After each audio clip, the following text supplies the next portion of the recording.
here we go. So these are our choices.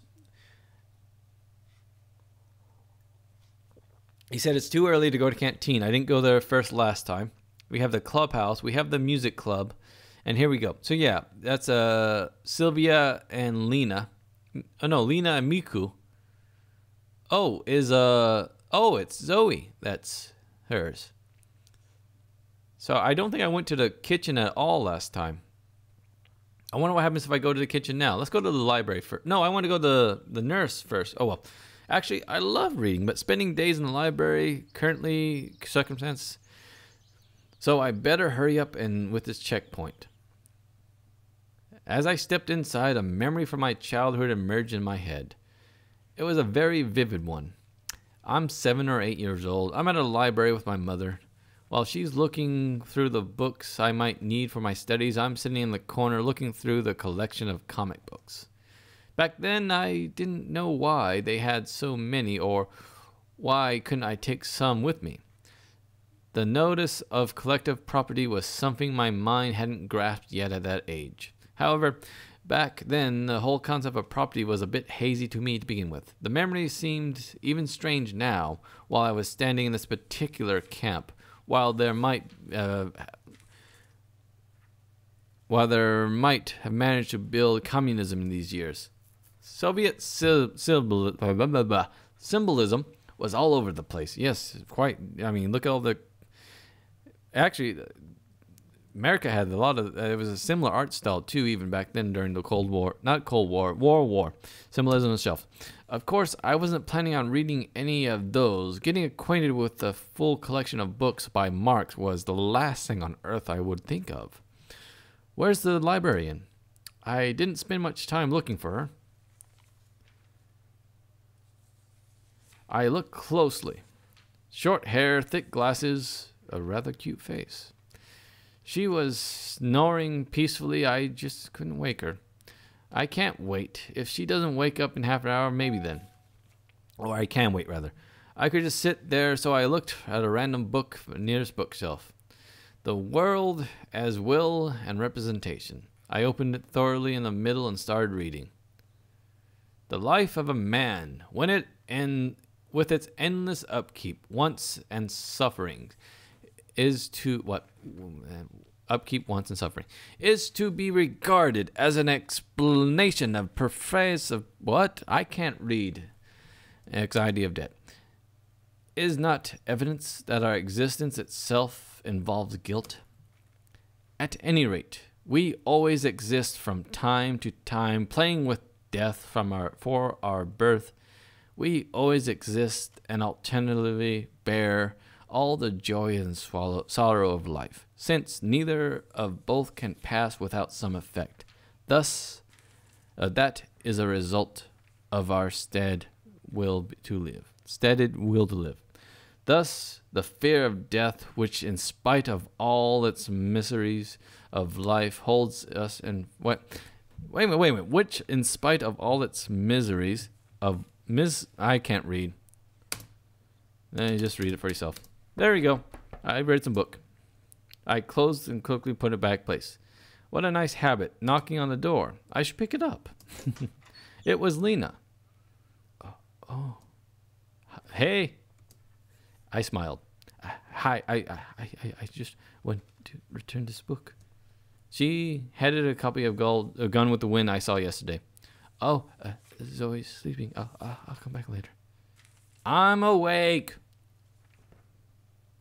And that outfit is just horrible, darling. Anyways, I turned around in surprise and looked at her. She eyed me closely from behind her table. What is it you wanted? I need you to check here. Give it here. She quickly signed my paper and gave it back to me. She had this look on her face that made me want to keep quiet. Lena came up to return a book, I thanked Zoe, and went out. Okay. So what happens if I go to the... Nevertheless, I decided to go have lunch. The checklist isn't going to run away. I'll get it signed later while my stomach clearly waits till dinner. With this thoughts, I entered the canteen. There was almost nobody inside. Apparently, most pioneers had lunch already. A lunch lady of impressive proportions provided peckishly pismil portions. No, just kidding. Anyways, I'm trying to think how could I do alliteration. A glorious meal of 3 dishes: a soup, yippers, both gulash, garnished potatoes, boiled kimpot. Hardly a menu 5-star restaurants.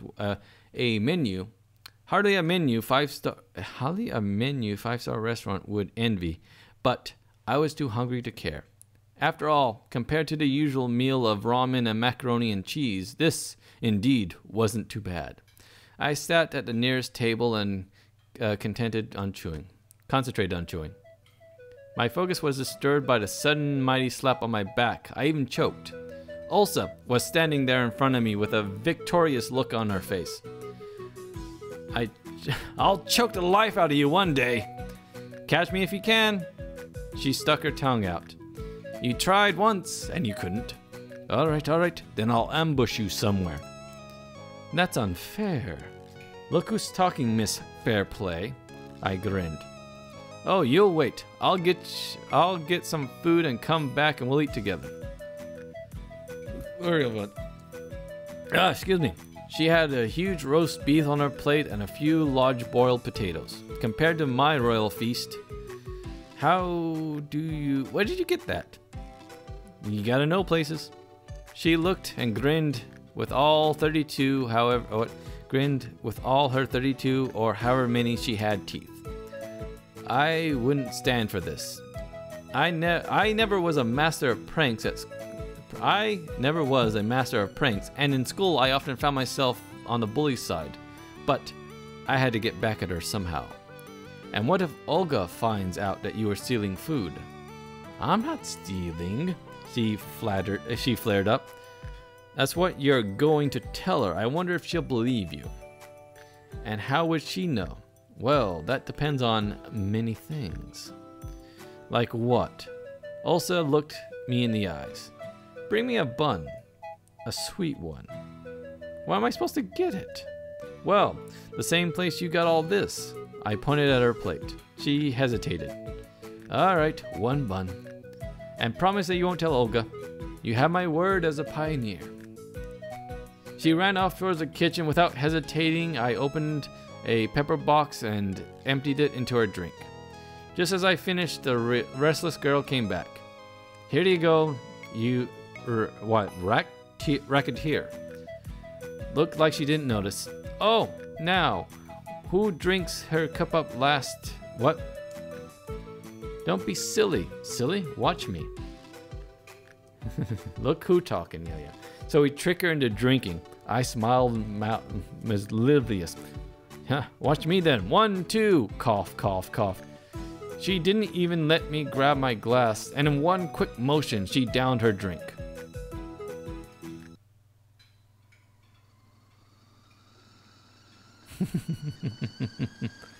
In just one second, her expression changed of that of authentic terror. Her cheeks went red, and her eyes were about to pop out.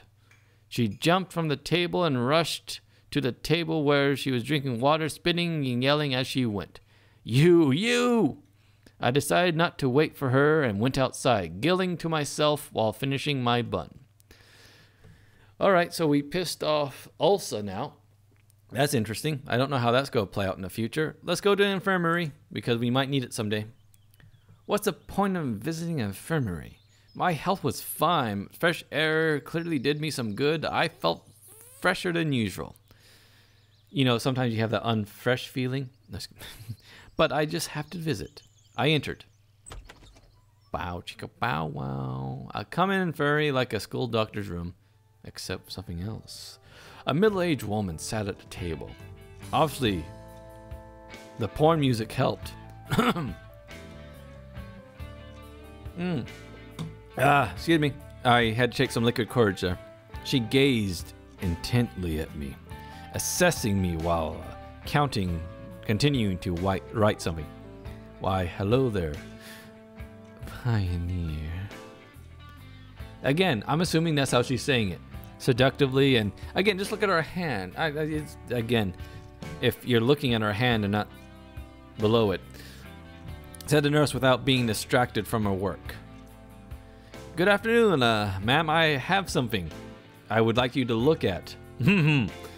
Sit down, please. She looked around the room. On the couch. I sat down. Strip, she said, all with an even tone. What for? To inspect, to ascertain, to check on your health, you know. Now cough. By the way, my name is Violetta, but you can call me Viola. She turned to me. What are you waiting for? Strip. But I have no health issues. I got this. I gave her my paper. Later. She took the stethoscope and off her neck, seeming like she intended to probe me with it. Damn it! But someone knocked on the door. The nurse answered unwillingly. Come in. In a moment, the door opened widely and an electronic rode in. You cockblock, excuse me. I fell, football game, nonsense, of course, I'm okay, but Olga... There was a massive bruise under Electronic's eyes. I doubt that could be a football injury. Sit down, I have a look, she said to him. And you, pass me your checklist. The nurse quickly signed and continued. If something hurts, come to me immediately. Pioneer. Again, the glasses. Everything about that just screams what it's supposed to scream. I decided not to answer her and went out the door behind me. That nurse surely is something else. Yes, she is. Anyways, let's go to the music room. The music club is a small one-level building which located on the camp building. I opened the door and entered without hesitation. There was enough instruments for a whole orchestra, drums, guitars, even a piano. I spent the time looking closely at every instrument, waiting to guess the time period that they were from, but suddenly I heard crawling sounds from underneath the piano. Anyways, a girl seemed like she was looking for something. She was standing on all fours. That's okay. Was suggestive, yes, very suggestive pose. I hesitated to speak. Stockings even. Excuse me. Ah, who's there? Thunk. The piano fell on her and she died instantly. The end. She tried to stand up, but bumping her head prevented. Ouch.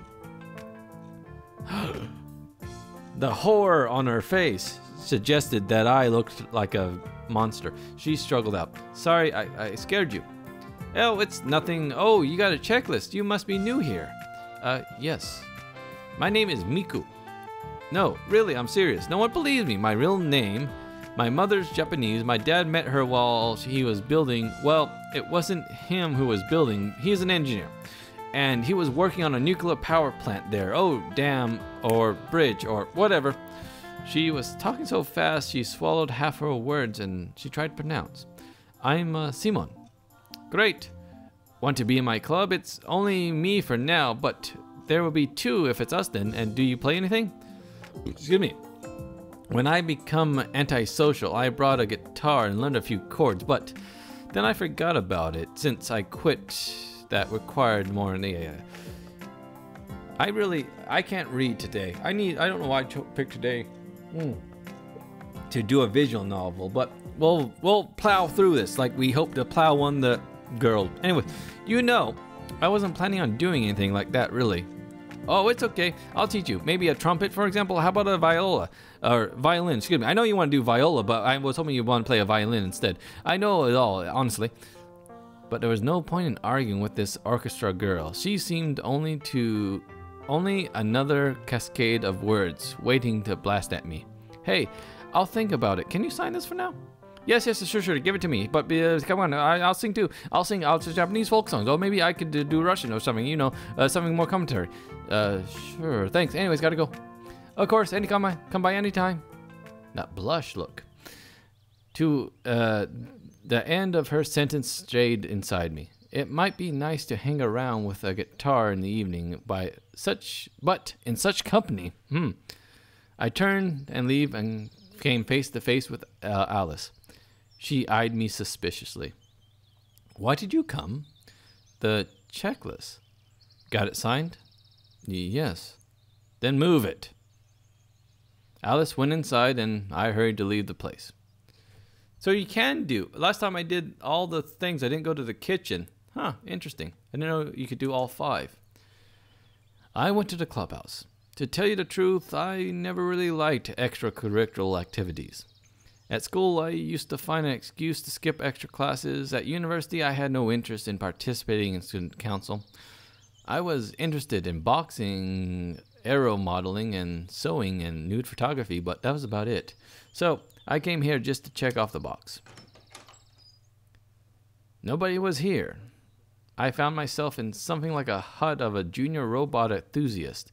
There was wires and simple printed circuits scattered everywhere. Chips on the table proudly stood ostentatiously. I heard voices from another room, and then the 2 pioneers appeared. One was Eric, the other I didn't know. Hi, Simon. Well, we've been expecting you. It seemed he knows everything about everyone. Why were you expecting me? Well, of course, because you came to sign up for our Cybernetics club, right? He didn't even let me answer. And this is Shurik. He's in charge. He'll try to kill you one day. I assume there are only 2 of you in this club? Well, you can say that there's 3 now, buddy. Shurik came up to me and aggressively offered his hand. His face was somewhat familiar. Welcome to the club. Yep. Now, I'll show you around. Make yourself at home. Guys, we're always welcoming new members, he said in such a way that the anthem of the Soviet Union suddenly started to play in my head. It's amazing. I even remember the words. In the 1st grade, I had a textbook with the lyrics in the back. No, I just signed my checklist. Yep, we'll sign up for the club and we'll sign your checklist, he grinned. I was getting ready for a long, boring argument, but then I heard someone enter. Ah, my beautiful angel. Hi, Simone. I hope they're not giving you any trouble. She narrowed her eyes at the future motherland robotic industry. I know these 2. They can really be a handful. Wink, wink. Hitler's wet dream here, isn't it? All blonde, blue eyes. Yep. Anyways. Well, actually, I just need my checklist signed. I decided to take advantage of the situation. No problem. Give it to me. Sylvia took the paper and marched up to Shurik. Sign it, lad. Hold on. We're not done yet. You're done. Sign it now. Or you'll be done. She gave Shurik a threatening look that made him lose every possible objection. He wrote some squiggles on a checklist. I thanked Sylvia, and then I moved on in a mellow mood. See you later, lads. Ellipses laughed. Finally, I got the signatures. Now I can head back to Olga and give it to her. Give it to her, good. Anyways, what? She was sitting in the front of her cabin reading a book. Doesn't look like a good role model for the perfect pioneer that she was planning to permanently make me. I'm running out of P words. I wonder if her responsibilities extend beyond giving fiery speeches at lineups, scolding Ulsa, and getting involved in my moral, physical, and ideological growth. Here, I offered her my checklist. She placed it in her pocketbook without even looking at the signatures. Great. I could have even signed it without going anywhere. Perfect. Did you meet the nurse? Did you meet the nurse? Would you like to meet the nurse together? Pioneer. Anyways, yes. For some reason, her question sent shivers down my spine. Which club did you sign up for? I didn't. I need to think first. That's a pity. It's vital for you to sign up somewhere tomorrow. Of course, sure. Right, it's time to go for dinner. Excuse me. It's about time. I was getting hungry. Didn't you just eat?